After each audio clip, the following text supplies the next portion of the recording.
pola godine svoj izum, prvi javni solarni punjač mobilnih telefona, postavili u Obrenovcu, beogradski studenti nisu ni sanjali da će isto učiniti i 1700 km dalje, u Briselu. Još manje da će na takmičenju u okviru Nedelje održivog razvoja u prestonici Evropske unije osvojiti prvo mesto. Kad su probali naše ime, mi smo skočili i počeli da vrištimo. Žiri je oduševljen. Kasnije smo saznali da smo, i to smo nam rekli neformalno, da smo bili jednoglasno izabrani. Malo smo slavili, a odmah smo nakon toga otišli da radimo. Čak smo i legli jutro su 5:30 i onda ustali opet u 9 kako bi ovde došli na punjač i razgovarali sa ljudima iz Brisela. Pobedili su u konkurenciji od 310 sličnih projekata kao jedini studentski i jedini tim koji nije iz zemlje članice Evropske unije. Uspešan evropski početak za tim 20-godišnjaka iz Srbije, čiji je simbol jagoda.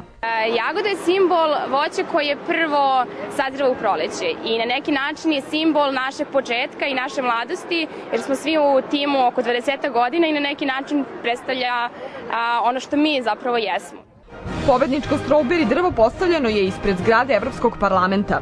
Tako građani Brisela ove nedelje svoje mobilne telefone mogu da dopune na izumu srpskih studenata. U promociji njihove ideje značajan uticaj imali su, kažu, i mediji u Srbiji, među njima i naša televizija. Jako veliki uticaj, naročito kada je u pitanju ovako neka inicijativa nekih studenata ili tako nekoga ko nema moć da sam utiče na javno mnjenje.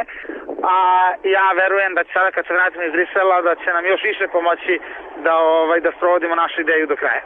Da odu u glavni grad Belgije i učestvuju na Nedelji održivog razvoja, mladim studentima omogućili su Ministarstvo spoljnih poslova i Ambasada Srbije u Briselu, ali i brojne javne institucije i kompanije. Po povratku iz Brisela najavljuju postavljanje solarnih punjača u gradovima širom Srbije.